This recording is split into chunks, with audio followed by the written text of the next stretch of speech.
this is a good example of shallow knowledge. I was in a bar in Virginia City during Biker Week. They have those quite frequently. And bikers come in from all over the country to go up there and party down at these Wild West saloons. Of course, there's no closing time in Nevada, so the bars stay open very late. I was actually staying. I was house sitting. I have some friends in Virginia City, so I was house sitting in a house one summer. And I'm at one of the bars, at the Union Brewery, in fact. I'm having a beer, and a woman comes up and sits next to me and just strikes up a conversation on her own. And early in the conversation, I'm chatting with her, and she said something about her bike out front. So I said, "Oh, you're a biker chick." Now, this is how stupid I am. I didn't know that isn't necessarily a friendly term to use to a woman who rides a Harley. So she laughs, though. She turns around, she goes, "Hey, Tiny, this guy just called me a biker chick."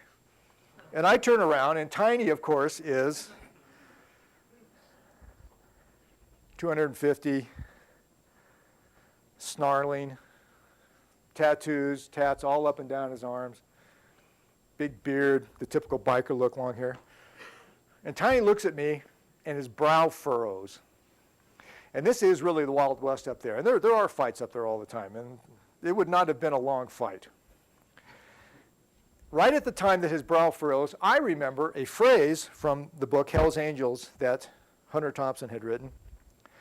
And I don't even know if I have this right to this day, and people correct me all the time, but at some point, the Harley-Davidson had a Panhead engine, and in the 50s, they switched to what's called a shovel head engine. I think I have that right. So I looked at Tiny, and in a split second, I knew I had a gamble, and I said, "Tiny, is that your Panhead out front?" Not knowing what the hell I was talking about.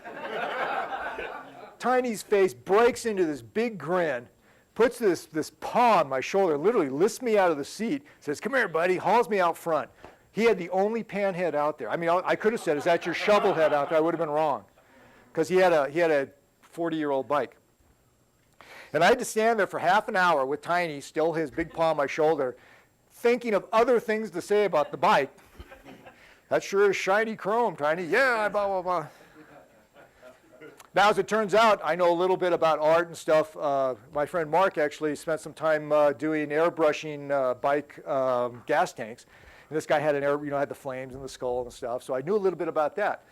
But this is a good example of how a little tiny fraction of knowledge saved my ass.